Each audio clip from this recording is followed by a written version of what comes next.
stop it. Why do you always have to talk about sex like that? Because I can. Okay, girl, simmer down. Mommy hasn't had her caffeine yet. I can't take this anymore. Welcome to MsMojo, and today we're counting down our picks for the Sex and the City franchise characters ranked by how much we yell at them. Did anyone else have anything negative to say about the character Che, played by Che Diaz?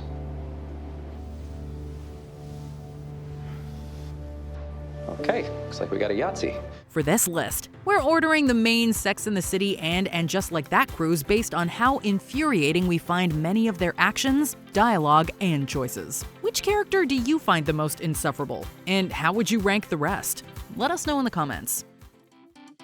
Number 10, Nia Wallace. We appreciate the show's creators made efforts to progress from their homogenous past, and their decision to feature more diversity on screen and behind the scenes was certainly welcome. One of our favorite additions is Nia Wallace, Miranda's law professor and later friend. Needless to say, Miranda does not make the best first impression, and the way Nia handles it is kind of brilliant. Do I look like someone who attaches any significance to hair? I let mine go gray, and I don't care if it makes me look old. Not that I'm ageist. Do I sound ageist? You really want me to answer that question?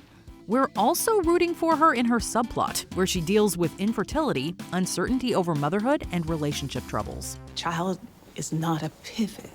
That's not fair to me. Okay, well, this isn't fair to me. You keep opening this up. I'm not 100%. Really, she's a breath of fresh air compared to many others. Heck, she's even gracious enough to forgive and befriend Miranda after her many, many faux pas. I don't know, I'm telling you this, probably the hormones, but when my last round of IVF didn't go through, I felt a huge wave of relief. Number 9, SEEMA Patel. When we first meet Carrie's realtor SEEMA, we wondered if the writers were trying to make her the new Samantha. She is fierce, fabulous, successful, and is not afraid to speak her mind. And you won't have to lift a finger. My movers are brilliant. They're in and out like ninjas. They move Picasso, so your things are gonna be fine. No offense to your things. She experiences some romantic insecurities, but generally enjoys a healthy, intimate life. So far, she's been a great friend to Carrie. She's supportive, encourages her to step out of her box, and calls her out when needed. Well, it's great you're still putting yourself out there. Well, it's great you're still putting yourself out there. Good for you, SEEMA, trying to find yourself a man to marry after all those years of no luck. No, that's not the way I meant it. No, I'm sure, but that's how I heard it. We've said it before and we'll say it again, Samantha Jones is irreplaceable. But SEEMA does a great job of filling the role of the sassy, self-confident, empowered friend. Anna is going to love it. This is really divine. Amore, you look I love you all so much. We just hope they treat her better than they sometimes treated Samantha. Number 8, Lisa Todd Wexley. Charlotte's new friend seems perfectly nice, but up to now, she's primarily stood on the sidelines. She's glamorous, successful, and as much of a fashionista as the core group. She's just so cool. She is a documentarian and a humanitarian. And her husband Herbert is an investment banker who might run for mayor.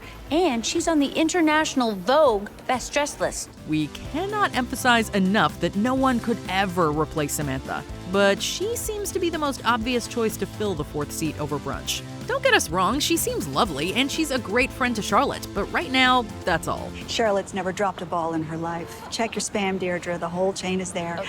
I think we should just lock down the botanist and save the animal shelter for another date. Questions?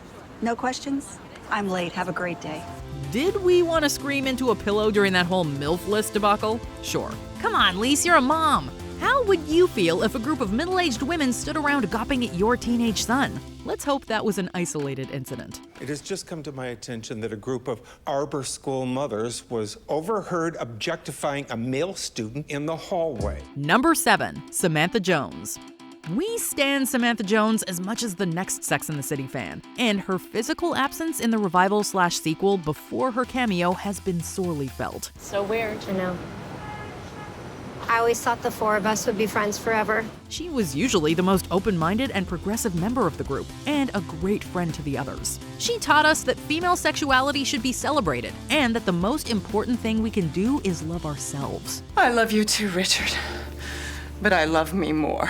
She's fabulous, but not flawless. Her insensitive language while dating a black man named Siobhan or fighting with a group of trans sex workers is unforgivable. I understand that pseudo-straight married men from New Jersey have to get laid, but do they have to do it on my block? And I thought my roof chickens were bad. Every morning at 4 a.m. they start up. I mean, it's like they're putting on a show. As is her behavior in Abu Dhabi. What about her blasé approach to sexual health or the time she cheated on Smith?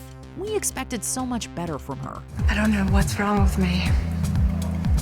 I hate myself for doing this to you.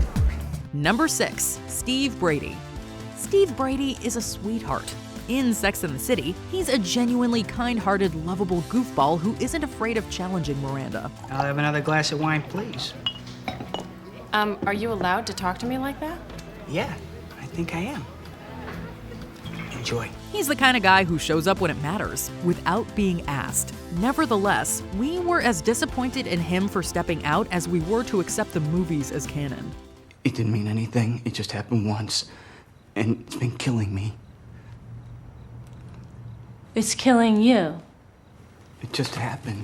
But it was the decimation of his character in the revival that made us want to scream the most. I got hearing aids. I'm an old-timer now. No, you're not. You only have 60% hearing loss in one ear and 40% in the other. Yeah, because I'm old. Ugh.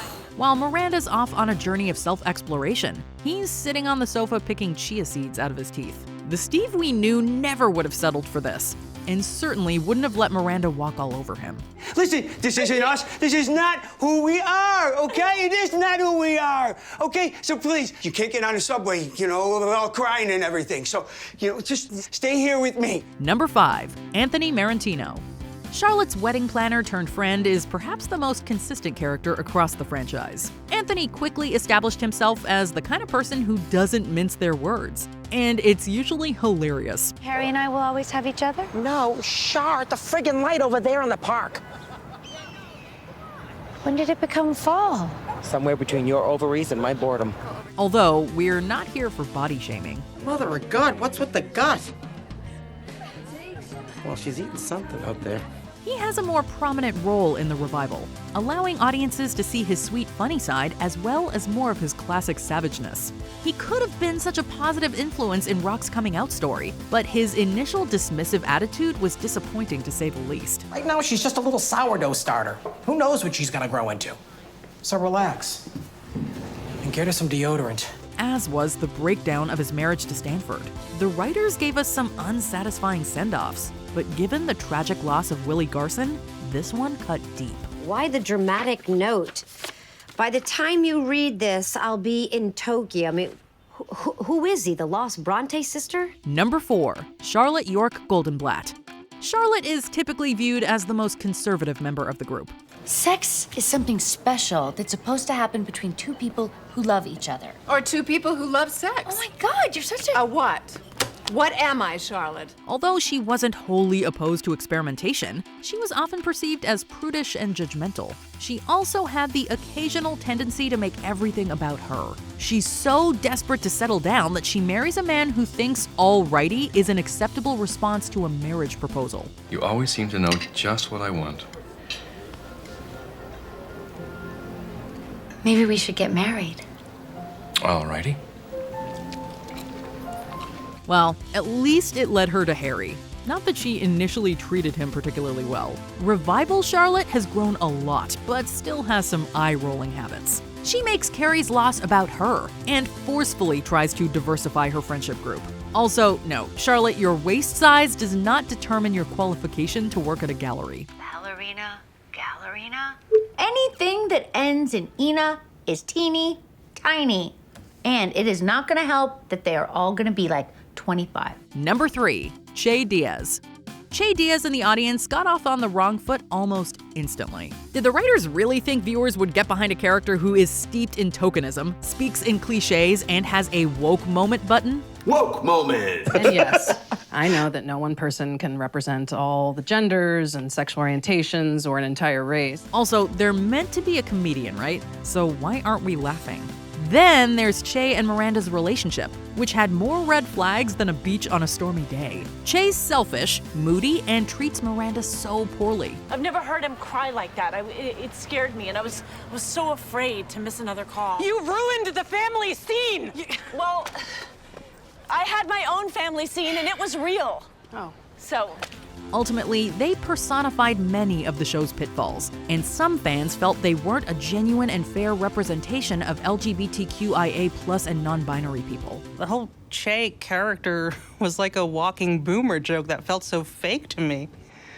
Just some phony, sanitized, performative, cheesy-ass dad joke. We keep hoping they'll get better, but so far, many of their scenes make us want to tear our hair out. Number 2, Miranda Hobbes.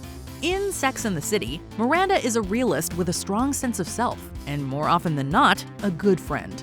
However, she could also be super judgmental, overly stubborn, unfairly critical, and incredibly insecure. How does it happen that 4 such smart women have nothing to talk about but boyfriends? It's like 7th grade with bank accounts. What about us? What we think, we feel, we know, Christ. Her forwardness could also come across as rude. However, she became practically unrecognizable in the revival. Her white savior complex will forever be etched into our minds. One of the important takeaways I got from How to Be an Anti-Racist is if you see something, you have to speak on it. You have to call it out. Well, that's very noble of you, even if a tad bit white savior complex. Plus, the Miranda we knew would never allow herself to get that absorbed by a relationship. Didn't she berate Carrie for putting her life on hold for love? I can stay here and write about my life, or I can go with him and live my life. You mean his life? Also, someone's changed their tune about adultery, haven't they? Even Sex and the City Miranda would be compelled to yell at And Just Like That Miranda. It's just one time. Anyone can have a slip. You know, even if I could get my mind around that justification, it's the cheating part. The behind my back part, the violation of the trust. Before we continue, be sure to subscribe to our channel and ring the bell to get notified about our latest videos. You have the option to be notified for occasional videos or all of them. If you're on your phone, make sure you go into your settings and switch on notifications. Number 1, Carrie Bradshaw. For someone who writes a column about sex and relationships, Carrie Bradshaw sure seems to have a narrow-minded view of them. And yet that's not even the worst thing about her. Turning away when you should have been looking at me. And what kills me is you don't even have to work. You're volunteering. For starters, she could be a pretty awful friend. She expected Charlotte to bail her out financially, sent Aiden to help Miranda in her time of need, and was pretty crappy to Samantha too. There. And I cannot believe that you would judge me after everything that we've been through. Also, she has this remarkable talent for making everything about her. And what about the big affair? Or how badly she treated Aiden? And I know that you can't forget what happened, but I hope that you can forgive me. You have to forgive me. In the revival, she uses Big's death for a free pass, hunts down his ex-wife Natasha, and downplays Miranda's struggles. Since when? Since... forever? No, that's not true. It feels like it is. Why didn't you say something? And don't even get us started on her ageism. We guess some people never change, although they probably should. Let's circle back to what we were talking about before. Before you called me old?